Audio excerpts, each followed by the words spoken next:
Hello VSO aspirants, welcome to our channel. দেখো, গতকাল তোমরা যে পরীক্ষাটা দিয়েছো, অর্থাৎ আমি লিখে রেখেছি বিদ্যাসাগর সায়েন্স অলিম্পিয়াড 2024, যে পরীক্ষাটা কন্ডাক্ট হয়ে গেছে অর্থাৎ 23শে জুন 2024, আজকে 24শে জুন। এই যে পরীক্ষাটা দিয়েছো তোমরা, এই পরীক্ষার একটা অ্যান্সার কি আমি আপাতত তোমাদের দিয়েছিলাম, যেটা আমি কোনো রকমের ডিসকাস না করে, কোনো রকম প্রুফ না করে দিয়েছিলাম, যার ফলে অনেকটা প্রশ্নে তোমাদের সাথে হয়তো ম্যাচ হচ্ছে না, বা অনেক স্যারেরা দিয়েছেন তাদের সাথে ম্যাচ হচ্ছে না। আজকে আমি প্রত্যেকটা প্রশ্ন করে দিচ্ছি সমাধান সহ। তাই এবার ভিডিওটাকে পুরো দেখো, কোনোটা স্কিপ না করে। 3টে মতন ডাউট আমার এখনো আছে, এবং সেই 3টে ডাউট অফিসিয়াল অ্যান্সার কি না বেরোনো পর্যন্ত ক্লিয়ার হচ্ছে না। তো 3টেকে বাদ দিয়ে বাদ বাকি প্রত্যেকটা প্রশ্ন কিন্তু আমি প্রুভ করে দেখাচ্ছি। তোমরা অঙ্কটাকে দেখে নিয়ে তোমার উত্তর শিটের সাথে মিলিয়ে লাস্টে আমাকে কমেন্ট সেকশনে কমেন্ট করে জানাও তোমার ফাইনালি কত এলো। ঠিক আছে? 40টা আপাতত, 40-এর মধ্যে কতটা আসছে দেখো, সেই কমেন্টটা করো, তারপরে আমি তোমাদের কাট অফটা বলবো, এটার উপর একটা ভিডিও বানাবো তোমাদের কমেন্টটা দেখে। তো আমি আসছি, দেখো ফার্স্ট যে প্রশ্নটা আছে আমি স্ক্রিনে শো করাচ্ছি, একটু দেখো। তো এটা তোমরা একেবারেই নতুন, কেউ পারা সম্ভব নয়, সবাই ছেড়ে এসেছো, অলমোস্ট একজন করেছো, সে অপশন বি করেছো, বাট অপশন বিটা সঠিক কিনা আমি এখনো বলতে পারছি না। আমার মতে অপশন সি। কেন আমি একটু দেখাচ্ছি, দেখো তোমাদের যে পাঠ্য বইটা আছে সেটা লেন্থটা হচ্ছে 30 সেমির মতন কাছাকাছি, ব্রেথ চৌড়াটা হচ্ছে 20 সেমির মতন কাছাকাছি, আমি সব সেমিতে বের করছি, সেমি। এবং যে পাতাটা আছে সেটা পেজটা, সেই পেজটা আমি 1 বা 2 সেমির কাছাকাছি নিয়েছি। তাহলে এই 3টা ফিগারকে আমি যদি মিটারে কনভার্ট করি, তাহলে আমার অ্যান্সারটা চলে আসবে কিন্তু 10⁻⁻4। তাহলে 10⁻⁻4 দেখো আমার অপশন এ তে আছে। আমার মতে অপশন এ হয়ে যাবে এটার সঠিক অ্যান্সার। তবে এটা আমার এখনো ডাউট। কেন ডাউট? কারণ এটা কিভাবে ঠিক করছে আমার জানা নেই। অফিসিয়ালি অ্যান্সার কিটা আসুক, সেটা দেখে ঠিক কোনটাকে কত নিয়েছে তখন আমরা আলোচনা করে দেবো। এবার দুয়েরটা দেখো, বলছে এক্স ও ওয়াই দুজনে জগিং করতে করতে যাচ্ছে দৌড়াতে। শুধু এক্স কে একটু লক্ষ্য করো, এইভাবে আমার যেটা আছে লাইনটা 1 2 3 4 5, এক্স কে দেখো, এই গ্যাপটা আমার সমান আছে, এখানে এক্স এখানে ওয়াই, ওয়াই 1 2 3 4 5, এই গ্যাপটা ওয়াইয়ের সবসময় সমান। কিন্তু এক্স এর ক্ষেত্রে এখানে 1, এখানে হয়ে গেছে 2, আবার এখানে হয়ে গেছে 3, আবার এখানে হয়ে গেছে 4, আবার এখানে হয়েছে 5। মানে এই যে এক্স এর ক্ষেত্রে গ্যাপটা বাড়ছে। তাহলে গ্যাপ বাড়ছে, তাহলে ক্রমবর্ধমান হারে কি হচ্ছে, গতিটা আমার বৃদ্ধি পাচ্ছে, কিন্তু এখানে কি হচ্ছে, আমার সমগতিতে চলছে। তাহলে সেই হিসাবে আমার অপশন যেটা হয়ে যাবে, অপশন বি আমার সঠিক হয়ে যাবে। অপশন বিতে এক্স এর ত্বরণ নিয়ে চলছে, মানে সে এক্স যেটা আমার চলছে সেটা ত্বরণে, এক্সিলারেশনে চলছে, কিন্তু ওয়াই আমার সমবেগে চলছে। ঠিক আছে? ওর ভ্যালোসিটিটা একদম ফিক্সড আছে, কিন্তু এর এক্সিলারেশন আছে, ক্রমবর্ধমান হারে বৃদ্ধি পাচ্ছে কে, এক্স। তাই অপশন বি হয়ে যাবে আমার এটা সঠিক অ্যান্সার, কোয়েশ্চেন নাম্বার 2। এবার কোয়েশ্চেন নাম্বার 3টা দেখো। কোয়েশ্চেন নাম্বার 3টার অনেকেই অ্যান্সার দিচ্ছে অপশন সি। ঠিক আছে? এবার আমার মতে এটা অপশন সি নয়, কোয়েশ্চেন নাম্বার অপশন এ হয়ে যাবে সঠিক অ্যান্সার। তাও আমি ভুল হতে পারি, তোমরা আমাকে একটু কমেন্ট করো, যদি কোনো স্যার দেখে থাকেন প্লিজ আমাকে একটু কমেন্ট করবেন স্যার। কারণ এখানে যেটা বলেছে, দুটি বস্তুর মধ্যে ঋণাত্মক আধান রয়েছে, একটি আধানের পরিমাণ অপরটির তুলনায় অনেক বেশি, মানে দুটোই নেগেটিভ, একটা নেগেটিভ আর একটা অনেক নেগেটিভ। আমার অপশন সি তখনই হতে পারতো যদি আমার দুটো বস্তুর মধ্যে একটা নেগেটিভ হতো আর একটা আমার যদি নিউট্রাল হতো, তাহলে সেক্ষেত্রে আমার অপশন সি যেটা হচ্ছে আবেশের কারণে আকর্ষণ ও লক্ষ্য করা যেতে পারে, এটা হতে পারতো। কিন্তু আমার দুটো বস্তুই নেগেটিভ, একটা নেগেটিভ এবং তার থেকে আর একটা নেগেটিভ, সেই জন্য সর্বদা এটা বিকর্ষণ হবে। অপশন এ সঠিক অ্যান্সার হয়ে যাবে। এবার 4এর দাগটা দেখো, আমি অপশন বড়ে শো করাচ্ছি প্রশ্নটা। 4এর দাগটা সোজা ছিল, আমি কষেছি, তোমরা সবাই কষেছো, তাই আর আমি করছি না। 4এর দাগটা অপশন এ হয়ে যাবে। 4এর দাগ question number A, option A, অর্থাৎ 600 আমার গ্রাম হয়ে যাবে আমার সঠিক অ্যান্সার। কোয়েশ্চেন নাম্বার 4-এরটা হয়ে গেল 600 গ্রাম। কোয়েশ্চেন নাম্বার 5টা দেখো, আমি স্ক্রিনে শো করাচ্ছি, বেশ সুন্দর অঙ্কটা ছিল। দুটো ভর, একটা 5, মানে একটাকে এম ধরেছে, একটাকে 5 এম ধরেছে। এবারে নিউটনের কোন গতিসূত্রটা কাজ করছে, আমার ফোর্সটা দেখো, অপশন সি যেটা আছে, এই বস্তুটাকে এদিকে আমি ফোর্স অ্যাপ্লাই করছি, তাই এদিকে অ্যারো দিলাম। আবার এইখানে যে বস্তুটা আছে এটাকে এদিকে আমি ফোর্স অ্যাপ্লাই করছি, তাই এখানে দিলাম। এই বস্তুটা হচ্ছে আমার এম, এই বস্তুটা হয়ে যাচ্ছে আমার 5m। তাহলে দুটোই দুদিকে যেদিকে আমি ফোর্স অ্যাপ্লাই করছি সেই দিকে তার অভিমুখটা আমি করছি, এরও যেদিকে সেদিকে আমি ফোর্স অ্যাপ্লাই করছি। তাহলে অপশন সি যেটা আছে, অপশন সি আমার কারেক্ট হয়ে যাবে। কোয়েশ্চেন নাম্বার 6টা দেখো, বেশ সোজা একটা প্রশ্ন দিয়েছে। কি দিয়েছিল যে এটার মধ্যে রিলেশনটা কোনটা। তাহলে আমাদের নর্মাল সূত্র কি আছে, C/5 = F - 32/9।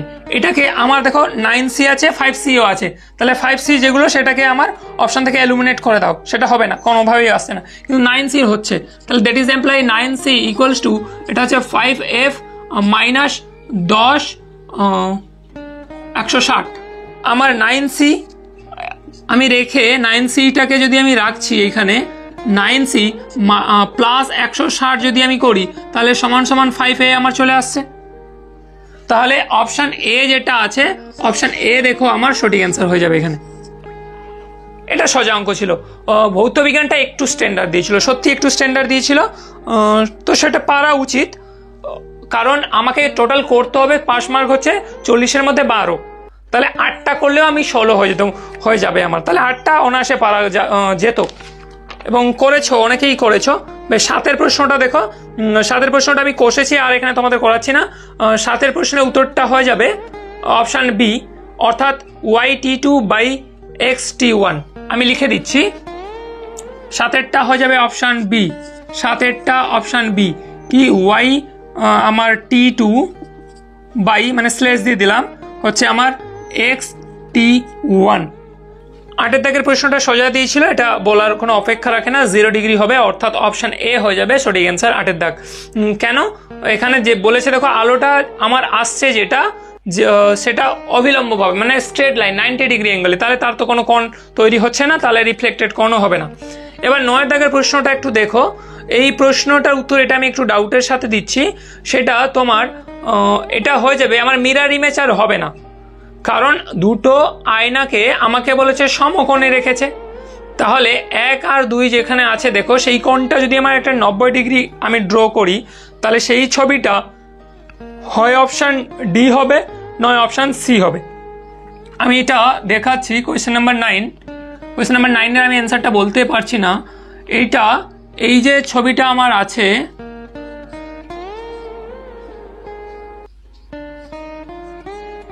এই ছবিটা আমার এইখানে দর্পণে যখন পড়বে, এবং নিচেও আমার একটা দর্পণ আছে এভাবে, তাহলে এই যে আমার 90 ডিগ্রি কোণ, এই অ্যাঙ্গেল থেকে নিচে যখন নিচের আয়নাটায় যখন আমার ছবিটা পড়বে, এই ক্ষেত্রে আমার ছবিটা যেটা ডি আছে, এই যে এইভাবে যে আছে ডিটা, ঠিক আছে, হয় এভাবেও হতে পারে, নথবা হাতটা উল্টে যেতেও পারে। তাহলে 9 নম্বর অ্যান্সারের হয় অপশান ডি নথবা অপশান সি, এর বাইরে কিছু হবে না। তোমরা আমাকে একটু কমেন্ট করে বলো ডি না সি। আমি শিওর হতে পারছি না, তাই দিচ্ছি না। আমি এখন যেটা শিওর শুধুমাত্র সেটা দিচ্ছি। তাহলে এটা আমার হয়ে যাচ্ছে ডি অথবা সি। তোমরা আমাকে কমেন্ট করো, বা যদি কোনো স্যার দেখছেন, স্যার একটু কমেন্ট করবেন। নেক্সট দেখো কোয়েশ্চেন নাম্বার 10। এটা অলমোস্ট মনে হচ্ছে সবাই ভুল করে এসো, আমিও প্রথমবার ভুল করেছিলাম। কি বলছে দেখো, স্ক্রিনে কোয়েশ্চেনটা দেখলে, এবার দেখো তোমাকে জানতে চাইছিল কি, যে দণ্ডচুম্বকের জ্যামিতিক দৈর্ঘ্য নির্ণয় করতে হলে তার চুম্বক দৈর্ঘ্যকে যে সংখ্যা দিয়ে গুণ করতে হয়। আচ্ছা, আমরা যে ফর্মুলাটা পড়েছি, চুম্বক দৈর্ঘ্য সমান সমান, এইটা আমার ফর্মুলা। এইবার এই 0.86 যখনই দিয়ে দিয়েছে, তোমরা মনে হয় অপশান বিটাকে অলমোস্ট করে এসছো। আমি অপশান বি প্রথমে কারেক্ট দিয়েছিলাম, কিন্তু বিষয়টা আমি যদি এইভাবে একটা চুম্বক দণ্ড আঁকার চেষ্টা করি, এই আমার যদি একটা চুম্বক দণ্ড হয়, তাহলে এই চুম্বক দণ্ডের এইখান থেকে শুরু করে এইটা, এই পুরোটা হচ্ছে আমার কি হচ্ছে জ্যামিতিক দৈর্ঘ্য।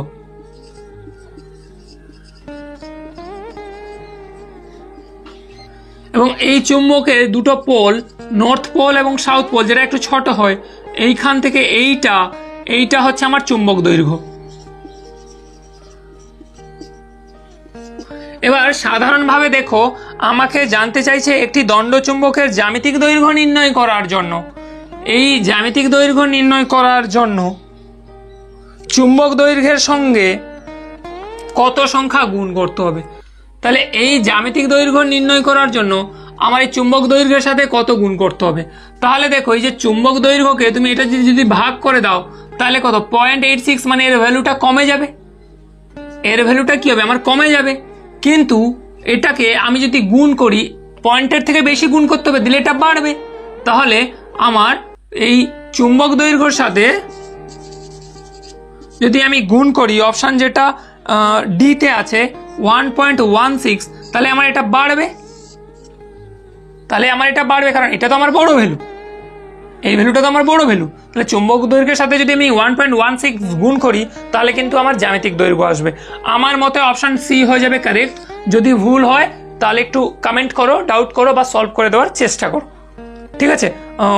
বিটা আপাত দৃষ্টিতে মনে হচ্ছে না হবে বলে, তা অফিসিয়ালি অ্যান্সারটা কি দিক তারপরে আমরা দেখবো। অপশান ডি সঠিক অ্যান্সার হয়ে যাবে, আপাতত এটা মনে রাখো। 11 নম্বর প্রশ্নটা দেখো, আমি অপশানে অলরেডি দিয়েছি, ছবিটা দেখো। ফর্মিক অ্যাসিড যেটা দিয়েছে তার জলীয় দ্রবণ, এই যে এইচটা আমার বেরিয়ে আছে, ওই এইচটা অর্থাৎ এ এবং অপশান এও হয়ে যাবে সঠিক অ্যান্সার। কোয়েশ্চেন নাম্বার 11 হয়ে যাবে কোয়েশ্চেন নাম্বার এ। 12 কোয়েশ্চেনটা দেখো, এক্ষেত্রে আমি যদি সক্রিয়তার বিষয়ে হাইড্রোজেন স্কেলকে সাজাই তাহলে আমার কিরকম আসে সেটা দেখো। আমি বোর্ডে লিখছি, আমি তীর চিহ্ন দিয়ে উপরের দিকে করেছি, অর্থাৎ যেটা যত বেশি সক্রিয় তাকে তত বেশি উপরে আমি রেখেছি। তাহলে এই ক্ষেত্রে আমার অপশান বি যেটা আছে, কি আছে দেখো, অপশান বি যেটা আছে এজি অ্যান্ড এই যে FeSO4 একসাথে যত থাকবে তত বেশি সক্রিয়, কম থাকলে কম সক্রিয়। তাহলে এই যে Fe-টা যেটা আছে আমার দেখো, এবং এজি এইটা আমার Fe থেকে আগে আছে, Fe থেকে আমার আগে আছে, এই যে Fe থেকে আগে আমার এজি।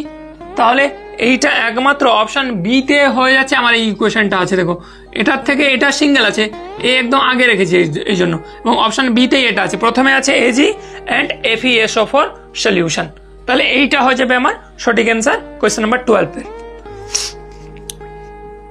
এবার 13টা বেশ সুন্দর একটা প্রশ্ন ছিল, এটা আমি প্রথমবারে ভুল করেছিলাম কারণ লাস্টে না যোগ করে দিয়েছে। নিচের কোন যৌগটি জারক পদার্থ হিসাবে কাজ করতে পারে না? জারক পদার্থ হিসাবে কাজ করতে পারে না মানে কি, বিজারক হচ্ছে, অর্থাৎ সে O2 ছাড়তে পারবে না, এই O2টা সে ছাড়তে পারবে না কারণ তার কাছে তো নেই। তাহলে এখানে দেখো SO2 CO HNO3 সবার কাছে O আছে, শুধুমাত্র অপশন নাম্বার সি যেটা আছে, অপশন নাম্বার সি, এটা আমি 13 নম্বর প্রশ্ন করছি। অপশন নাম্বার সি যেটা আছে কি আছে, H2S, এইটা হয়ে যাচ্ছে আমার সঠিক অ্যান্সার কোয়েশ্চেন নাম্বার 13 এর। এবার চলো কোয়েশ্চেন নাম্বার 14 কি বলছে দেখো, এটা সুন্দর একটা প্রশ্ন ছিল। কি বলছে, নিচের কোন ধাতুটি অ্যাসিড এবং ক্ষার উভয়ের সাথে বিক্রিয়া করে হাইড্রোজেন গ্যাস উৎপন্ন করে? আমার অপশন হাইড্রোজেন গ্যাস উৎপন্ন করে অ্যালুমিনিয়াম এবং জিঙ্ক, এখানে অপশন সোডিয়াম আছে, Fe আছে, নিকেল আছে। আচ্ছা অ্যালুমিনিয়াম, অপশন সি হয়ে যাবে আমার সঠিক অ্যান্সার। কোয়েশ্চেন নাম্বার 14 এর অপশন সি হয়ে যাচ্ছে আমার সঠিক অ্যান্সার। কোয়েশ্চেন নাম্বার 15 খুব সোজা ছিল, পরীক্ষাগারে বাতাসের ঊর্ধ্ব অপসারণ পদ্ধতির দ্বারা নিচের কোন গ্যাসটি সংগ্রহ করা হয়? সেটা তোমার অপশন সি CO2 কে সংগ্রহ করা হয়, CO2 এটাকে আমার সংগ্রহ করা হয়। কোয়েশ্চেন নাম্বার 16 দেখো কি দিয়েছে, এখানে বলছে নিচের কোন পদার্থটি অক্সিজেন গ্যাস শোষণ করতে পারে? অক্সিজেন গ্যাস শোষণ করতে পারে, দেখো আমরা জানি না ক্ষারীয় পটাশিয়াম পাইরোগ্যালেট বর্ণহীন একটা দ্রবণ, এবং এর মধ্য দিয়ে যদি আমি অক্সিজেনকে চালনা করি অর্থাৎ অক্সিজেনকে পাঠাই, তাহলে কি হয়, সে অক্সিজেনকে শোষণ করে নেয় এবং একটি কালচে বাদামি বর্ণের আস্তরণ গঠন করে, যেটাকে আমি বলছি ক্ষারীয় পাইরোগ্যালেট। তাহলে অপশানে আমার কিন্তু এটা নেই, ক্ষারীয় পাইরোগ্যালেট নেই। এবার ক্ষারীয় পটাশিয়াম পারম্যাঙ্গানেট থাকতে এটাকে টিক আউট করে দেওয়া হয়েছিল, কিন্তু অ্যামোনিয়া যুক্ত কিউপ্রাস ক্লোরাইড, এটার মধ্য দিয়ে যদি তুমি অক্সিজেনকে পাঠাও তাহলে অক্সিজেনকে শোষণ করে সে একটা নীল রঙের বর্ণ ধারণ করে।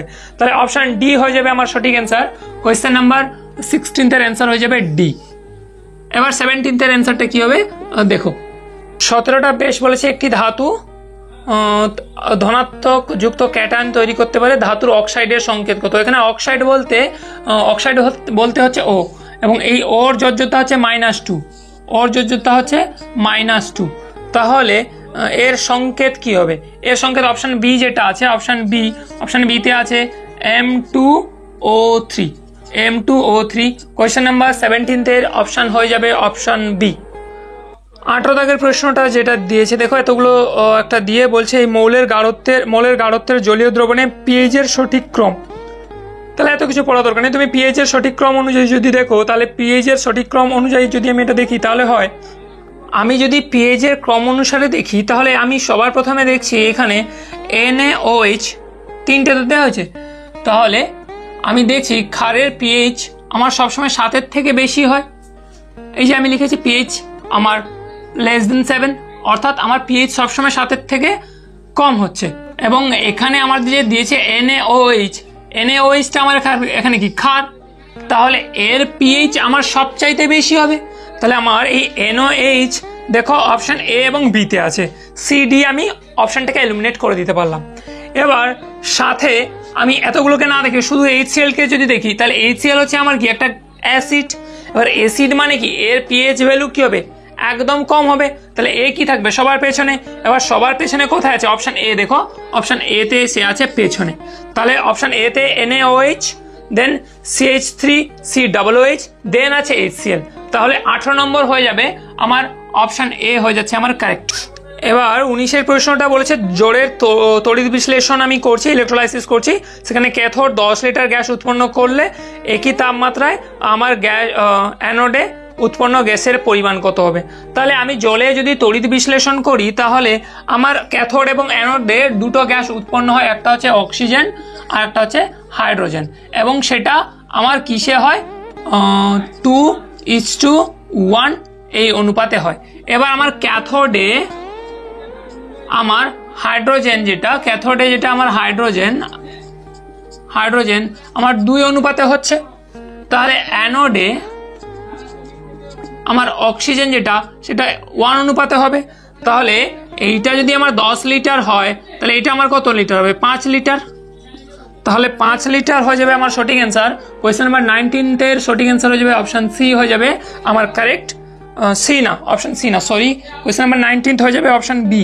অপশন বিতে আছে দেখো 5 লিটার। আগের দিন আমি এই ভুলটা করেছিলাম। ভৌতবিজ্ঞানের লাস্ট প্রশ্ন, 20 নম্বর প্রশ্ন, যেটা সুন্দর ছিল, যে যৌগটি জলে দ্রবীভূত হওয়ার জন্য জলের তাপমাত্রা বাড়ায় তা হলো সোডিয়াম ক্লোরাইড। সোডিয়াম ক্লোরাইডকে আমি যদি জলে ফেলে দিই তাহলে জলের তাপমাত্রা আমার বাড়িয়ে দেয়। অপশন নাম্বার ডি যেটা আছে দেখো, অপশন নাম্বার ডি হয়ে যাবে আমার সঠিক অ্যান্সার, কারণ এটাকে আমি জলে ফেললে জলের তাপমাত্রা বাড়িয়ে দেয়। এবার অঙ্কের পার্টগুলো দেখো। কোয়েশ্চেন নাম্বার 21 খুব একটা সুন্দর প্রশ্ন দিয়েছে, এটা আমি কোর্সে দিচ্ছি, তোমরা দেখো কিভাবে করবে। তাহলে সূত্র অনুযায়ী দেখো, আমি যদি 6.5 কে এ ধরি এবং 3.5 কে যদি বি ধরি, তাহলে আমার 6.5 তিনবার গুণ অবস্থায় আছে, যুক্ত 3.5 তিনবার গুণ অবস্থায় আছে। তাহলে এইটা আমার হয়ে যাচ্ছে কি 6.5 এর কিউব আর 3.5 এর কিউব। তাহলে এটাকে যদি এ ধরেছি, এটাকে যদি বি ধরেছি, তাহলে A cube minus B cube, sorry A cube plus B cube. তাহলে এই সূত্রে যদি আমি যেটা আছে যদি ফেলি 6.5 প্লাস 3.5 এর হল cube minus 3 into 6.5 into 3.5 into 6.5 into 3.5।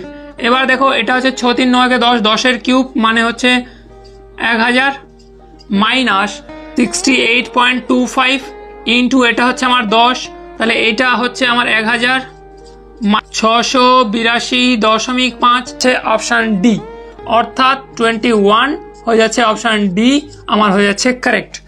এবার দেখো 22টা প্রশ্নে দেখো, খুব সোজা প্রশ্ন, বিভিন্নভাবে করা যায়, আমি একটু সোজা পদ্ধতিতে করেছি। সেটা তোমাকে যেহেতু বলেছে ধরা যাক এ বি দুটি স্বাভাবিক সংখ্যা দিয়ে এরকম একটা ফর্মুলা দিয়েছে, তাই তুমি এ বিকে যে কোনো একটা মান ধরে পটিয়ে নাও, সূত্রে যেও না, সেই প্রথমটাকে 1 নম্বর, দ্বিতীয়টাকে 2 নম্বর সমীকরণ বসে পাশাপাশি করে এ বির মান বের করো না। আমি 17 দাগের প্রশ্নটা এখানে করে দিচ্ছি। দেখো আমি যদি একটু ধরে নিই এ সমান সমান আমার 2 এবং বি সমান সমান যদি আমার 4, একটা স্বাভাবিক সংখ্যা ধরে নিই, তাহলে প্রথম যে পার্টটা আছে কি আছে আর plus A B plus A equals to আমার 14। তাহলে এইটা ভ্যালুটা পুট করো তো, এ স্কোয়ার মানে এর স্কোয়ার মানে 4 প্লাস এ বি, এই দুটো গুণ হচ্ছে মানে 8 প্লাস এর ভ্যালু কত আমি বসিয়েছি 2, তাহলে 8 4 12, 12 2 কত 14 পটে গেল। দেখো সেকেন্ড যেটা দিয়েছিল বি স্কোয়ার মানে বি এর ভ্যালু কত 4, মানে 4 4 16 প্লাস এ বি, তাহলে এ আর বি যদি গুণ করো তাহলে 2 আর 4 গুণ করলে হয় কত 8 প্লাস আমার বি এর ভ্যালু কত 4, তাহলে হচ্ছে আমার 16 4 20 2 28 পটে গেছে। তাহলে লাস্ট ভ্যালু আমার দিয়েছিল 2a আর বি, আমি 2, এর মানে হচ্ছে 2 এবং বি এর ভ্যালু হচ্ছে 4, তাহলে এটা 2 2 4, 4 আর 4 হচ্ছে 8। দেখো 8 হয়ে যাবে আমার সঠিক অ্যান্সার। 8 কোথায় আছে? 8 আছে অপশান বি, অর্থাৎ 22-এর উত্তরটা হয়ে যাচ্ছে অপশান বি হয়ে যাচ্ছে আমার সঠিক অ্যান্সার, অর্থাৎ 8 হয়ে যাবে আমার কারেক্ট। তো এই সেটা একটুখানি ডাউট আছে। দেখো তোমাকে বলেছে which of the following is not an entity, মানে অবৈধ নয়, মানে সূত্র নয়। সূত্র নয় মানে দেখো option B x square plus Y square একটা সূত্র, এক্স প্লাস ওয়াই এটাও একটা সূত্র, কিন্তু এক্স সমান এক্স সেটা মনে হয় না কোনো সূত্র। আবার অপশান যেটা ডিতে আছে এক্স বাই এক্স, এর ভ্যালু দিয়েছে 1, তাহলে এক্স বাই এক্স এটা কেটে গেলে 1 হয়, এটা তো জাস্ট একটা সরলীকরণ, তাহলে এটাও নয়। আমার মতে অপশান এ হয়ে যাচ্ছে আমার সঠিক অ্যান্সার। তবে আমি জানি না এক্স সমান এক্স এইটা কিনা, আমাকে জানাবে। আমার মতে এইটা ঠিক হচ্ছে, অপশান ডিও হলেও হতে পারে। অফিসিয়ালি অ্যান্সার কি যতক্ষণ না দিচ্ছে আমি কিন্তু শিওর নই, যদি কারোর কাছে সিওরিটি থাকে তাহলে আমাকে একটু প্রুফ করে দেখাবে। 24টা বেশ সোজা অঙ্ক দেখো দিয়ে এক্স এর একটা ভ্যালু দিয়েছে x square plus x Y plus Y square, B এর ভ্যালু দিয়েছে, সি এর ভ্যালু দিয়েছে। এবার তোমাকে ফাইনালি বের করতে বলেছে A into x minus Y, B into Y minus Z plus C into Z minus X এর মান কত। আমি এতগুলো বসাচ্ছি না, শুধু ফার্স্ট পার্টটা করছি। ফার্স্ট পার্ট কি আছে দেখো, প্রথম যে পার্টটা আছে আমি সেইটুকু পার্ট করছি। দেখো এ ইন্টু এক্স মাইনাস ওয়াই এইটা, তাহলে এইটা আমি শুধু এই পার্টটা করছি। দেখো এর ভ্যালু আমাকে কি দিয়েছে, এর ভ্যালু দিয়েছে x square plus x Y plus Y square into x minus y. তাহলে একইভাবে যেটা আছে প্লাস বি বসাবো, তাহলে বি এর জায়গায় যে ভ্যালুটা সেটা পুট করব, দিয়ে লিখবো আমি বি মাইনাস ওয়াই। আবার সি লিখবো, সি জায়গায় যে ভ্যালুটা আমাদের আছে সেটা পুট করে দিয়ে লিখবো জেড মাইনাস এক্স। তাহলে আমি শুধু এই পার্টটাকে যদি আমি পুট করি, দেখো A square plus A B plus B square into A minus B, এটা কার সূত্র? এটা হচ্ছে আমার A cube minus B cube এর সূত্র। তাহলে পরে যেটা আছে প্লাস, তাহলে B cube minus C cube যেটা হবে, তাহলে Y cube minus Z cube হবে, প্লাস আমার যেটা আছে সি যেটা আছে সেটা আমার কি হয়ে যাবে, সেটা হয়ে যাবে আমার জেড কিউব মাইনাস হয়ে যাবে এক্স কিউব। তাহলে এইবার দেখো এই এক্স কিউব এই এক্স কিউব কেটে যাচ্ছে, ওয়াই কিউব কেটে যাচ্ছে, জেড কিউব কেটে যাচ্ছে, 0 হয়ে যাচ্ছে আমার সঠিক অ্যান্সার। তাহলে কোয়েশ্চেন নাম্বার 24 এর অপশান বি, কোয়েশ্চেন নাম্বার 24 এর অপশান বি হয়ে যাচ্ছে সঠিক অ্যান্সার। তোমরা ভালো করে বসিয়ে দেখবে, আমি জাস্ট একটা ধরে করে দিলাম। এরপরে 25টাও দেখো আমি একটু করে দিচ্ছি। কি বলেছে, নিম্নলিখিত বিকল্পগুলির মধ্যে কোন মূলত সংখ্যাটি 1/5 এবং 2/7 অন্তর্ভুক্ত। তাহলে অপশান টেস্ট করার জন্য আমি আগে ডিনোমিনেটরটাকে ইকুয়াল করে দিচ্ছি। এটা আছে আমার 1/5, এটা আছে আমার 2/7। তাহলে এই ইকুয়ালটা করার জন্য আমি এখানে, আচ্ছা এখানে 14 দিয়ে গুণ করো, এখানে 14 দিয়ে গুণ করো, এখানে 10 দিয়ে গুণ করো, এখানে 10 দিয়ে গুণ করো, তাহলে এটা হচ্ছে 14/70, এটা হচ্ছে 20/70। তাহলে এই ডিনোমিনেটর আমার যদি ইকুয়াল হয়ে যায় তাহলে অপশান যেটা সি আমার আছে, সি এই দুটোর মাঝখানে আমার 17/70 আসছে না? আমি অপশান এইটা মেলালাম, তুমি অপশান সি হয়ে যাচ্ছে আমার সঠিক অ্যান্সার, অর্থাৎ 17/70 আমার হয়ে যাচ্ছে কারেক্ট অ্যান্সার। এবার দেখো কোয়েশ্চেন নাম্বার 26, মিশ্রণ একটা অঙ্ক দিয়েছে খুব সুন্দর একটা, যে কেরোসিন ও পেট্রোলের একটা মিশ্রণ দিয়েছে। মিশ্রণটা হচ্ছে তোমার 65 লিটার। তাহলে এটা হচ্ছে আমার 65 লিটার। এই 65 লিটারে কেরোসিন এবং পেট্রোলের অনুপাত দিয়ে দিয়েছে তোমাকে 3:2। তাহলে এখানে কেরোসিন হবে আমার কত, 65 × 3/5 মানে 13×5 = 65, 13×3 = 39, এবং পেট্রোল হবে আমার 65 × 2/5, তাহলে 13×2 কত হলো 26। এবার বলছে এই অনুপাতটাকে নতুন একটা অনুপাত বের করতে হবে, সেটা কত বের করতে হবে সেটা বলেছে, সেটা বের করতে হবে 4:5। সেটা যদি বের করতে হয় তাহলে ওই যে মিশ্রণটার সাথে কত লিটার পেট্রোল যোগ করতে হবে। তাহলে বেশ, আমার আসল যে মিশ্রণটা ছিল কত, আসল ছিল 39/26, সেখানে পেট্রোল যোগ করতে বলেছে এক্স, আমি জানি না, দিলে হবে 4/5। তাহলে এইটাকে জাস্ট আমি যদি সলভ করে নিই তাহলে এইটা হচ্ছে 25×4 = 100, 26×4 = 104 প্লাস 4x = 9×5 = 45, 5 হাতে 4, 5×3 = 15, 4 19।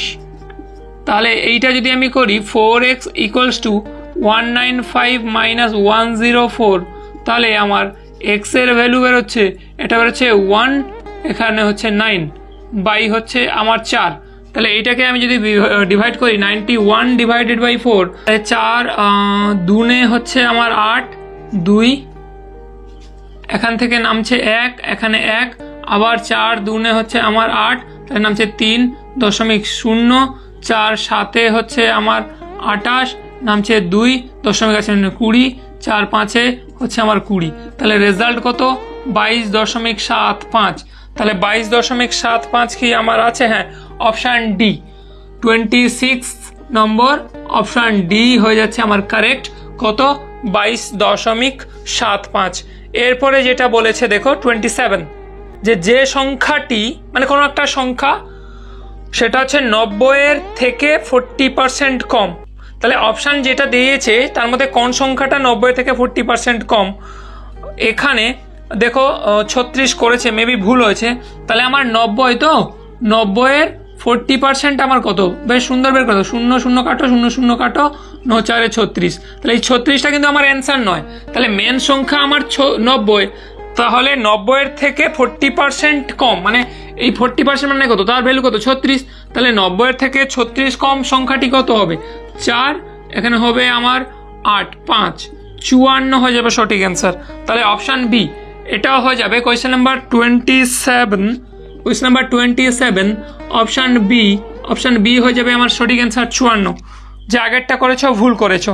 পরেরটা দেখো, বলছে এটা মডেল কোয়েশ্চেন পেপার 1-এরই প্রশ্ন, একদম হুবহু এটা লেগে গেছে। দুটি সংখ্যা তৃতীয় একটি সংখ্যার তুলনায় যথাক্রমে 20% এবং 50% বেশি, তাহলে সংখ্যা দুটির অনুপাত কত? তাহলে দেখো তৃতীয় সংখ্যার উপর বেশ করে প্রথম দুটো সংখ্যা, তাহলে আমি তৃতীয় সংখ্যাটাকে ধরলাম 100, এটা কত? থার্ড। এবারে বলেছে দুটি সংখ্যা তৃতীয় সংখ্যার থেকে এত এবং এত বেশি, তাহলে ফার্স্ট সংখ্যা এবং সেকেন্ড সংখ্যা কত? তাহলে ফার্স্টটা হবে আমার বলেছে 20% বেশি, মানে থার্ড যদি 100 হয় এটা হবে 120, এবং সেকেন্ডটা বলেছে 50% বেশি, কার থেকে? থার্ডের থেকে। থার্ড যদি 100 হয় তাহলে হবে 150। তোমাকে জানতে চাইছে তাহলে সংখ্যা দুটির অনুপাত কত? তার মানে এই ফার্স্ট আর সেকেন্ড, থার্ডেরটা নয়। তাহলে এইটাকে যা 0 0 কাটো, 3 4 12, 3 5 15। দেখো এইটা 4:5 কোন অপশানে আছে? Option A. অপশান এ 28-এর অপশান এ হয়ে যাচ্ছে আমার সঠিক অ্যান্সার, অর্থাৎ 4:5। দেন এটা একটা সোজা প্রশ্ন আছে, দেখো 29-এর প্রয়োগ অর্থাৎ জ্যামিতির পোর্শনটা দেখো। ত্রিভুজ এবিসি মানে এই যে ত্রিভুজটার কথা বলছি, এ বি এবং সি, এই ছোট ত্রিভুজটার প্রথমে কথা বলছি। এই ত্রিভুজের ক্ষেত্রে A B equals to BC, অর্থাৎ এই এ বি বাহু যা এই বিসি বাহুও সমান। তাহলে এই দুটো কি হলো? তাহলে পরিষ্কার আমরা দেখতে পাচ্ছি এ বি এবং বিসি সমদ্বিবাহু ত্রিভুজ। এ বি এবং বিসি হচ্ছে আমার সমবাহু। তাহলে আমার যে ত্রিভুজ এ বি সি হলো আমার সমদ্বিবাহু ত্রিভুজ, সমদ্বিবাহু ত্রিভুজ অর্থাৎ দুটো বাহু সমান। তাহলে সমদ্বিবাহু ত্রিভুজের এই কোণটা মান যা হবে, অর্থাৎ কোণ এ বি সি সমান সমান 76 ডিগ্রি যদি হয়, তাহলে সেই সমদ্বিবাহু ত্রিভুজের বিপরীত দুটো কোণের সমষ্টি মিলে এবং এইটা মিলে আমার হয় 180 ডিগ্রি। তাহলে এইটা যদি আমার 76 ডিগ্রি হয়, তাহলে বাদবাকি আমার পড়ে থাকছে কত? 180 মাইনাস 76 সমান সমান আমার কত আসছে? 4 আসছে এখান থেকে, এবং এখান থেকে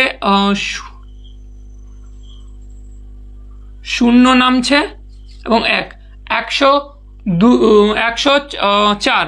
এই 104টা হচ্ছে আমার কোণ এ প্লাস কোণ সি, কোণ এ এবং কোণ সি মিলে 104 হচ্ছে। তাহলে এ এবং সি এর মান আমি বের করতে পারি। তাহলে এই কোণটার মান আমি সবার প্রথম বের করে নিই। কোণ সি সমান সমান 104/2 সমান 5/2, তাহলে 52 ডিগ্রি। তাহলে এই কোণটা হচ্ছে আমার 52 ডিগ্রি। বেশ সুন্দর আমার বেরিয়ে গেল। এরপরে আমার কি বলছে, যে আবার বলছে ত্রিভুজ এসিডি এর এসি বাহু, এসিডি মানে এই ত্রিভুজটার এই এসি বাহু যা আবার সিডি বাহু তাই, এসি বাহু যা সিডি বাহুও তাই।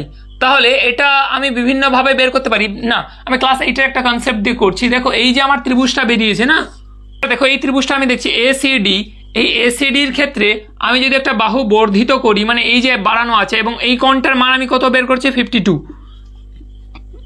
তাহলে সেই তোমাদের ক্লাস 8-এর কনসেপ্ট অনুযায়ী একটা ত্রিভুজের বহিস্থ কোণ যেটা হবে তার বিপরীত যে অন্তস্থ কোণ দুটির মানের সমষ্টি।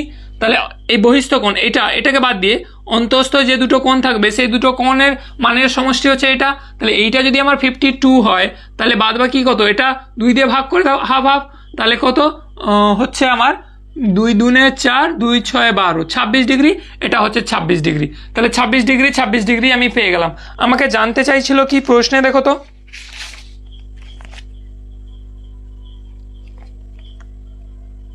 আমাকে জানতে চাইছিল তাহলে কোণ এডিসি এই কোণের মান কত, তাহলে এই কোণের মানও 26, এই কোণের মানও 26, তাহলে 26 আছে, 26 আমার অপশান ডি হয়ে যাবে আমার কারেক্ট। 30টা দেখো তোমাদের ক্লাস 8-এর সিলেবাস থেকে দিয়েছে, খুব সুন্দর একটা প্রশ্ন। সংশ্লিষ্ট চিত্রে এ বি এবং সিডি, আচ্ছা এটা এ বি আর সিডি দুটো আমি সমান্তরাল রেখা এঁকেছি, যারা জি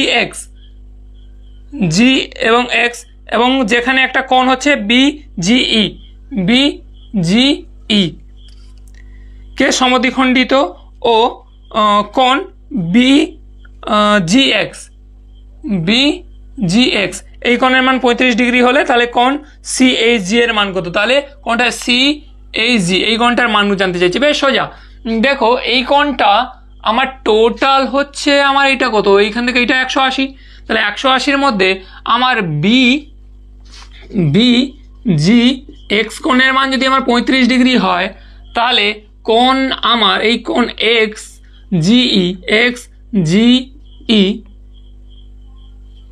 জিই মানে এই কোণটার মানও 35 ডিগ্রি, তাহলে দুটো হচ্ছে আমার 70 ডিগ্রি। তাহলে 180 থেকে 180 মাইনাস 70 যদি হয় তাহলে 110 ডিগ্রি, তাহলে এইটা যদি 110 ডিগ্রি হয়, এটা 110 ডিগ্রি, আর কোনো কনসেপ্টে যাওয়া দরকার নেই। তাহলে আমার কোণ এই কোণটা কি জানতে চাইছে, এইচ সি, বা উল্টোভাবে বলতে পারি এভাবে এফ এইচ সি, এই কোণটার মান হবে 110 ডিগ্রি। তাহলে 110 ডিগ্রি যদি অপশানে থাকে, অপশান সি, একদম অপশান সি জানতে চাইছিল কি, দেন কোণ সিএইচজি, হ্যাঁ একই জিনিস, মাঝখানে এইটা আছে, এই কোণটার মান 110 ডিগ্রি, অপশান সি আছে, অপশান সি হয়ে যাচ্ছে আমার কারেক্ট অ্যান্সার। এবার 31-এর প্রশ্নটা বেস্ট টাফ, আমার আয়ত্তেরই বাইরে, সত্যি কথা বলতে। তোমরা পেরেছো কিনা আমি জানি না, যদি পেরে থাকো অল এন্ড গুড, মানে খুবই অসাধারণ চমৎকার বিষয়টা, এটা আমি তাও করেছি। আমি এখানে বোঝাতে পারছি না, অঙ্কটা বেশ বড়, আমি স্ক্রিনে শেয়ার করছি। দেখো এখান থেকে আমি 1 নম্বর সমীকরণ, 2 নম্বর সমীকরণ, 3 নম্বর সমীকরণ, 4 নম্বর সমীকরণ বের করেছি, তারপরে ফাইনালি যে বক্সটা করেছি ত্রিভুজটা নিচে যে বক্সটা, সেটা একদম লাস্টের পার্ট, একদম 4 নম্বরের পরের পার্ট। এবার যে কোণটা আমার বেরিয়েছে এইসি প্লাস কোণ এ সি বি প্লাস কোণ বিসিএফ সমান 180 ডিগ্রি, সেখান থেকে কোণ এসি বি এর মান 180 ডিগ্রি থেকে 80 ডিগ্রি বাদ দিয়েছি, 100 ডিগ্রি আমার বেরিয়েছে। তাহলে হিসাব মতন অপশান সি হয়ে যাচ্ছে আমার কারেক্ট, বাট এখনও আমার কনফিউশন আছে, অপশান সি বোধহয় কারেক্ট হয়ে যাবে। তোমরা অঙ্কটাকে দেখে বুঝতে পারছো কিনা দেখো প্রয়োগটা, নইলে আমাকে একটু কমেন্ট করো, তারপরে আমি আবার বোঝাবো যে কীভাবে করলাম। 32টা পড়ে নাও, একদম ভালো একটা অঙ্ক দিয়েছে। ত্রিভুজ এ বি সিতে কোণ বি 68 ডিগ্রি এবং কোণ সি 32 ডিগ্রি। একটা ত্রিভুজ আঁকার চেষ্টা করি, আমি একটা ত্রিভুজ আঁকছি। দেখো এই একটা ত্রিভুজ অঙ্কন করলাম, যেটার নাম আমি উপর থেকে দিচ্ছি, প্রথমে এ, এখানে বি, এখানে সি। এবার এই এ বি সি কোণ, এই বি কোণটার মান দিয়েছে কত, 68 ডিগ্রি, আবার কোণ সি এর মান কত দিয়েছে, আমার এটার মান দিয়েছে 32 ডিগ্রি। বেশ সুন্দর। এবারে কি বলছে, এবং এসি বাহুকে ডি বিন্দু, এ সি বাহুকে ডি বিন্দু পর্যন্ত বর্ধিত করা হলো। আবার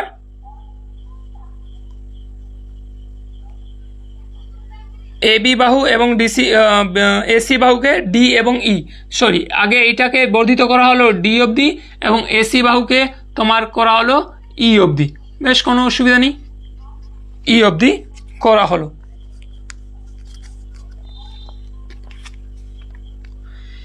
আবার বলছে ডিবিসি কোণ ডিবিসি, মানে এই কোণটা আবার বলছে বি সি ই, এই কোণটা মানে এখানে একটা কোণ, এই কোণ, এদেরকে আবার সমদ্বিখণ্ডিত করা হলো। মানে এই যে পুরো কোণটা যদি আমার হয়, এই পুরো কোণটা এবং এই পুরো কোণটা, এদেরকে আবার আমি সমদ্বিখণ্ডিত করে, তাহলে এখান থেকে সমদ্বিখণ্ডিত এইভাবে টানো, এটা এখান থেকে সমদ্বিখণ্ডিত মানে এইভাবে টানো, তাহলে তারা আবার এফ বিন্দুতে মিলিত হচ্ছে। আচ্ছা, এইখানে মিলিত হচ্ছে। তাহলে বিএফসি কোণের মান কত? বিএফসি এই কোণের মান কত জানতে চাইছে, মানে এই কোণটার মান জানতে চাইছে, কোয়েশ্চেন মার্ক। অতি সোজা, বের করা যাবে। দেখো এই যে আমার এটা আছে না ত্রিভুজ এবিসি, তাহলে এই কোণটার মান আমি বের করতে পারবো। তাহলে এই কোণটার মান কত হবে? 180 ডিগ্রি মাইনাস এখান থেকে 68 ডিগ্রি প্লাস এখানে হবে 32 ডিগ্রি। যদি আমার এটা কোনো কাজে লাগবে না, তাহলে 90 100 মানে এই কোণটার মান হচ্ছে 80 ডিগ্রি। এই কোণটার মান বেরিয়ে গেল 80 ডিগ্রি, 80 ডিগ্রি। এইবার এটা পারা যাবে। দেখো এই যে পুরো কোণটা, এই পুরো কোণটার মান আমার কত? এই পুরো কোণটার মান হচ্ছে আমার 180 ডিগ্রি। তাহলে এই 180 ডিগ্রি থেকে আমি যদি 68টা বাদ দিই, তাহলে এই কোণটা পড়ে থাকছে। তাহলে 180 থেকে যদি আমি 68টা বাদ দিই, তাহলে আমার পড়ে থাকছে এখানে 2, এখানে হচ্ছে 1 এবং এইটা 112 ডিগ্রি। তাহলে এইখান থেকে এইটা, এইখান থেকে এইটা, এইখান থেকে এইটা, বারবার করে দেখাচ্ছি, এইটা 112 ডিগ্রি। তাহলে এটাকে সমদ্বিখণ্ডিত করেছি মানে কত? 2 দিয়ে ভাগ করেছি। তাহলে এটা কত বেরোলো? 2 5 10, 2 6 12। তাহলে শুধু এই কোণটার মান বেরোলো আমার 56 ডিগ্রি। ঠিক একইভাবে এই পুরোটা যদি 180 ডিগ্রি হয়, তাহলে এই 180 থেকে আমার 32 বাদ, তাহলে বেরোচ্ছে কত? 8 4 148। তাকে আমি সমদ্বিখণ্ডিত করেছি মানে সমান দুটো ভাগে, তাহলে আবার 2 দিয়ে ভাগ, তাহলে কত? 2 7 14, 2 4 8, এটা কত হচ্ছে? তাহলে 74 ডিগ্রি। তাহলে এই কোণটা এবং এই কোণটা মিলে আমার 180 হওয়ার কথা। তাহলে 180 থেকে আমার বাদ যাবে 56 প্লাস 74, তাহলে হচ্ছে আমার এটা হচ্ছে 7 5 12 120, এখানে 10 130, মানে হচ্ছে 130 মানে 50 ডিগ্রি আর পড়ে থাকবে। তাহলে এই কোণটার মান ডেফিনেটলি 50 ডিগ্রি হয়ে যাবে। ঠিক আছে, তাহলে অপশান আছে, অপশান বি দেখো, অপশান বি হয়ে যাবে, বি সমান সমান 50 ডিগ্রি হয়ে যাবে আমার সঠিক অ্যান্সার। একদম সোজা ছিল। এরপরে আমরা 33-এর অঙ্কটা করব, একদম সোজা আছে। দেখো AB minus BC minus C A এর মান কত? তাহলে একটা সূত্রে যদি আমি আনার চেষ্টা করি, এইটাকে আমি যদি 2 দিয়ে করে দিই, তাহলে হাফ দিয়ে গুণ করে দাও। আমি হাফ দিয়ে গুণ করলাম, দিয়ে আবার 2 দিয়ে গুণ করলাম, তাহলে 2a স্কোয়ার, তাহলে 2 2 কেটে গেল, a স্কোয়ার হয়ে গেল, প্লাস হচ্ছে 2b স্কোয়ার, প্লাস হচ্ছে 2c স্কোয়ার, মাইনাস 2ab হবে, তাহলে 2ab minus 2bc minus 2ca। তাহলে এই যে ভ্যালুটা, এটা আমার হাফ অফ, এবার এইটাকে যদি আমি দুটো স্কোয়ার আছে, একটা স্কোয়ার দিয়ে যদি সাজাই, তাহলে a square minus 2ab plus দুটো বি স্কোয়ার থেকে একটা বি স্কোয়ার। আবার এইটাকে দুটো বি স্কোয়ার দিয়ে যদি বিটাকে তখন আমি এ ধরি, তাহলে a square minus 2ab plus B square. আবার এটাকে যদি ধরি a স্কোয়ার, এইটাকে দুটো সি থেকে একটা সি, তাহলে সি স্কোয়ার একটা হচ্ছে a square minus 2ab plus B square. তাহলে এই একটা সূত্রে আমি চলে আসছি, তাহলে a square minus 2ab plus B square কার সূত্র? a মাইনাস বি এর হোল স্কোয়ার, তাহলে a মাইনাস বি এর হোল স্কোয়ার, এটা একটা ফর্মুলা, প্লাস হচ্ছে বি মাইনাস সি এর একটা হোল স্কোয়ার, আবার আসবে সি মাইনাস এ এর একটা হোল স্কোয়ার। এই অবস্থায় চলে এলো। তাহলে এইটাকে আমি করছি হাফ অফ, দেখো হাফ অফ আমার এর ভ্যালু কত দিয়েছে? 2024, বি এর ভ্যালু 2023। তাহলে 2024 থেকে 2023 বাদ গেলে কত? 1 এর square, plus b minus c, b এর ভ্যালু 2023, সি এর ভ্যালু 2022, তাহলে আবার কত হলো? 1 এর স্কোয়ার, প্লাস সি এর ভ্যালু দেখো 2022, এর ভ্যালু 2024, তাহলে কত হলো? -2, তাহলে -2 এর হোল স্কোয়ার। তাহলে এবার দেখো half of 1 square 1 plus 1 square 1 plus -2 square মানে মাইনাস মাইনাসে প্লাস 4 হয়ে গেল। তাহলে কত? 4 কে 5, 5 কে 6, তাহলে কত? হাফ অফ 6 সমান 6কে এটা দিয়ে ভাগ করলে হয় 3। তাহলে অপশান কি আছে? হ্যাঁ, অপশান বি দেখো, অপশান বি, কোয়েশ্চেন নাম্বার 33-র অ্যান্সার হয়ে যাচ্ছে অপশান বি। অপশান বি হয়ে যাচ্ছে সঠিক অ্যান্সার, যেটা হচ্ছে তোমার কত? অ্যান্সারটা হলো 3। সোজা অঙ্ক ছিল, এটাও তো আমাদের করানো অঙ্ক, টাফ কিছু ছিল না। এবার 34টা দেখো, 34টা খুব সুন্দর একটা দিয়েছে, বলছে 5 একটির একটা অঙ্ক দিয়েছে, মানে নাম্বার 1b6a3, যেখানে এ হচ্ছে এর ভ্যালু বলে দিয়েছে, এ হলো এক অঙ্কের বৃহত্তম পূর্ণ ঘন সংখ্যা। পূর্ণ ঘন সংখ্যা মানে কিউব, তাহলে এক অঙ্ক, দু অঙ্ক হতে যাবে না, এই অঙ্কটা বুঝতে হবে। মানে 1 থেকে 9 অবধি এক অঙ্ক, 10 থেকে 99 হচ্ছে আমার দু অঙ্ক, মানে সিঙ্গেল ডিজিট, এখানে ডবল ডিজিট। তাহলে এক অঙ্কের পূর্ণ ঘন সংখ্যা, এক অঙ্কের পূর্ণ ঘন সংখ্যা হয় তোমার 8, যেটা হয় 2 এর কিউব। 2 এর কিউব ছাড়া আর কিছু হতে পারে না। 3 এর কিউব হলে 3 3 9 9 27, তাহলে দু অঙ্ক হয়ে যাচ্ছে। তাহলে এর ভ্যালু আমি পেয়ে গেলাম কত, এর ভ্যালু হচ্ছে 8, যেটা দু অঙ্কের পূর্ণ ঘন সংখ্যা, এবং যেটা রেজাল্ট হচ্ছে তোমার 8। বেশ, তাহলে এবার রেজাল্টটা বসিয়ে দিই। যেটা ছিল আমার প্রশ্ন ছিল 1b6a3, তাহলে এখানে আমি বসাতে পারি 1b683। বেশ, এবার বলেছে এর দ্বিগুণ সংখ্যাটি, তাহলে এ আমার কত বেরোলো 8, 8 এর দ্বিগুণ আমার কত হবে, তাহলে 16। তাহলে দ্বিগুণ সংখ্যাটি বি অপেক্ষা 7 বেশি, তাহলে বি যা হবে তার থেকে 7 বেশি হবে, কার, এর দ্বিগুণ। তাহলে এর দ্বিগুণ হচ্ছে আমার 16, এই 16টা বি থেকে 7 বেশি, তাহলে বি থেকে 7 বেশি মানে তাহলে বেশি হয়ে রেজাল্টটা আমার এই, এবং 7 বেশি, তাহলে আমি যদি 7 কমিয়ে দিই তাহলে আমার বি রেজাল্টটা বেরিয়ে আসবে, কত আসবে 9, তাহলে 9 7 16। তাহলে এইখানে বি এর ভ্যালুটা আমি ডেফিনেটলি পুট করতে পারি এইটা। তাহলে এটা বোধহয় অপশানে দিয়েছে 1 9 6 8 3, 1 9 6 8 3, না দেয়নি, অনেক সময় বদমাশি করে দেয়। এবার বলেছে তাহলে প্রদত্ত 5 অঙ্ক সংখ্যা ও তার ঘনমূলের সমষ্টি কত। তাহলে এই যে সংখ্যাটা বেরোলো এর ঘনমূল, মানে রুটের খাঁজে ঢুকবে 3, বর্গমূল, ঘন থেকে ঘনমূল। তাহলে এই সংখ্যাটা ধরতে পারছো নিশ্চয়ই 27, 27-এর ঘনমূল হচ্ছে এটা, বা এই সংখ্যার ঘনমূল হচ্ছে 27, 27-এর ঘন হচ্ছে এটা, এই সংখ্যার ঘনমূল হচ্ছে এটা। তাহলে এইটা এবং এইটাকে যোগ করতে বলছে, তাহলে 1 9 6 8 3 যুক্ত 27, তাহলে 7 3 10 0 হাতে 1, আর 2 10 11 1 হাতে 1, 6 1 7 1 9, তাহলে 1 9 7 1 0 আছে, 1 9 7 1 0 কোথায় আছে, অপশন এ আছে, অপশন এ হয়ে যাচ্ছে 34-এর সঠিক অ্যান্সার। 1 9 7 1 0 এটা হয়ে যাচ্ছে আমার কারেক্ট অ্যান্সার। লাস্ট একদম এফিসিয়েন্সির একটা অঙ্ক দিয়েছিল, লেবারের একটা, মানে দক্ষতার অঙ্ক। বলছে পি কিউ আর যথাক্রমে 20 দিনে এবং 30 দিনে ও 60 দিনে একটি কাজ শেষ করতে পারে। প্রতি তৃতীয় দিনে কিউ এবং আর যদি পি কে সাহায্য করে তবে কাজটি কত দিনে শেষ হবে। তাহলে এই অঙ্কটা অপশান টেস্ট করে দিলেই বেরিয়ে যাবে। প্রথমত এদের এফিসিয়েন্সি দক্ষতা বের করে নি। পি তোমার 60 দিন নেয়, পি তোমার 20 দিন নেয় একটা কাজ শেষ করতে, তাহলে এফিসিয়েন্সি মানে এর দক্ষতা বের করছে। তাহলে একটা 20 দিন লাগে একটা কাজ শেষ করতে, তাহলে সে একদিনে, মানে এই কথার অর্থ হচ্ছে পি তোমার 20 দিনে করে একটা কাজ, তাহলে পি একদিনে কত ইউনিট কাজ করবে, তাহলে 1/, হচ্ছে আমার 20।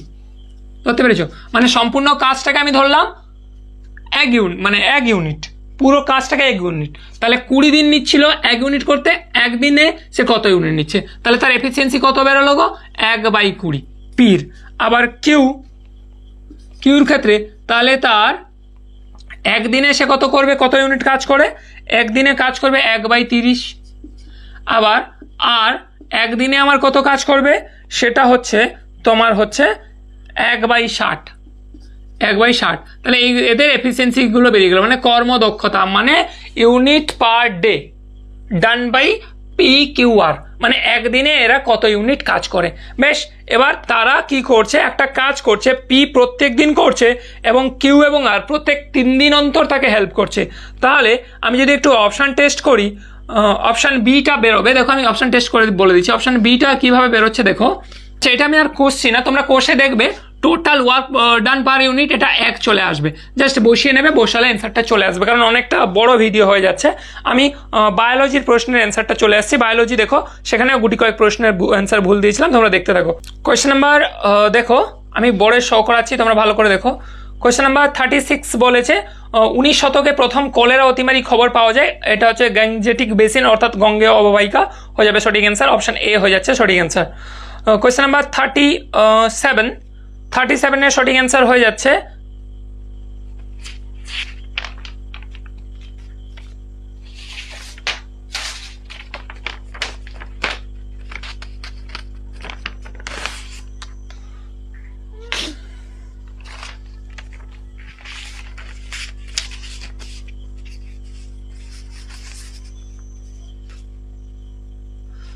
কোয়েশ্চেন নাম্বার 37 চর্বি সঞ্চয়কারী কোষগুলি আংটি বা রিংয়ের মতন দেখায় কারণ, সেখানে অপশন এ তোমার সঠিক হয়ে যাবে। চর্বি সঞ্চিত হওয়ার কারণে সাইটোপ্লাজম এবং নিউক্লিয়াসে ঠেলা খেয়ে কোষের একদিকে চলে যায়। ঠিক আছে, বেশ। কোয়েশ্চেন নাম্বার 38 দেখো,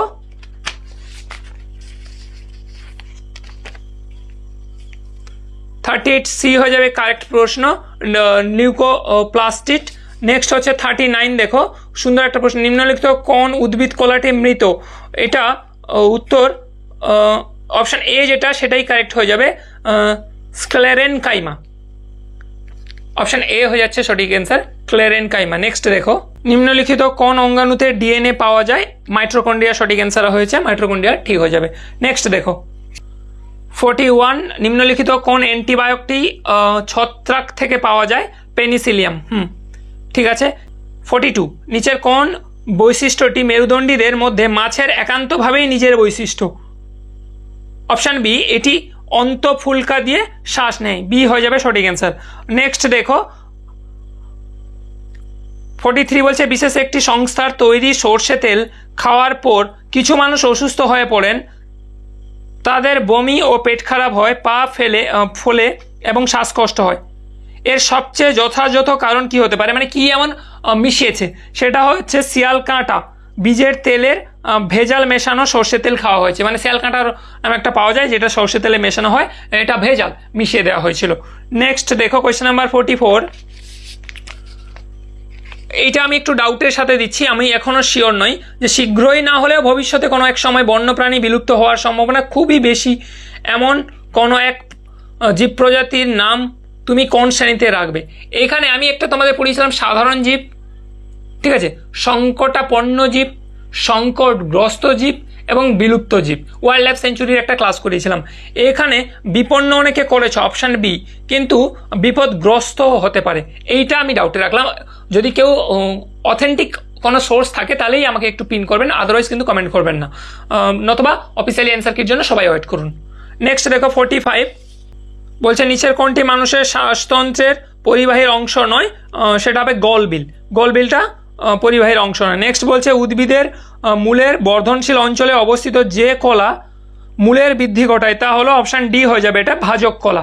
নেক্সট দেখো 47, এই 47টা একটু ডাউট হয়েছে, বাট সঠিক অ্যান্সার আমি বলে দিচ্ছি। আমি যেটা বলেছিলাম যে তাপমাত্রায় পরিবেশের বেশিরভাগ অণুজীবী বেঁচে থাকতে পারে ও দ্রুত হারে বৃদ্ধি পায়, তা হলো দেখো 15 ডিগ্রি থেকে 25 ডিগ্রি এরা থাকে এবং ভালো প্রজনন হয়, সবই ঠিক, কিন্তু প্রশ্নটা করেছে বেশিরভাগ, এই যে বেশিরভাগ অণুজীবী বেঁচে থাকার জন্য তোমাদের ক্লাস 8 একটা দেখবে লেখা আছে পরিষ্কার, সাধারণত অণুজীবীরা, কিছু কিছু অণুজীবী বলেছে প্রথম যে অপশনটা দেওয়া হয়েছে 25 ডিগ্রি থেকে 38 ডিগ্রি সেন্টিগ্রেডের মধ্যে দ্রুত হারে বৃদ্ধি পায় এবং বেঁচে থাকতে পারে, এবং এর থেকে অনেক বেশিও 100 ডিগ্রি টেম্পারেচার বেশিও কিছু অণুজীবী বেঁচে থাকতে পারে, বরফেও কিছু অণুজীবী বেঁচে থাকতে পারে, সেটা তো ঠিকই, কিন্তু এখানে সঠিক অ্যান্সার আমার মনে হয় অপশন সিটা না নিয়ে অপশন এই নেবে, ঠিক আছে, কারণ যেহেতু তোমাদের 8-এর উপর বেস করে প্রশ্নটা তৈরি হয়েছে এবং 8-এর বইতে আছে, তো এটা অপশন এ তুমি কারেক্ট এবার ধরে নিতে পারো, 25 ডিগ্রি থেকে 38 ডিগ্রি সঠিক হবে। নেক্সট দেখো যে রোগটি শুধুমাত্র একটি বাহক বা ভ্যাক্টর দ্বারা ছড়ায় সেটা হচ্ছে ম্যালেরিয়া, স্ত্রী অ্যানোফিলিস হবে, তাহলে অপশন বি হয়ে যাবে সঠিক অ্যান্সার। নেক্সট 49 দেখো নিম্নলিখিত বিকল্পগুলি থেকে বৈশিষ্ট্যের উত্তরাধিকারী এর সাথে সম্পর্কিত জোটটি নির্বাচন করো। ক্রোমোজোম এবং জিম, হ্যাঁ, বংশগতির ধারক ও বাহক জিম এবং ক্রোমোজোম থাকে যেটা। নেক্সট লাস্ট যে প্রশ্নটা বলছে কি বলছে দেখো, কোষের কোন অংশ বিভেদমূলক ভেদ্য? এটা কোষ পর্দা হয়ে যাবে সঠিক অ্যান্সার। তাহলে এই ছিল আমাদের অ্যান্সার কি, আমি যতটা সম্ভব প্রুফ দেওয়ার দিয়ে দিলাম।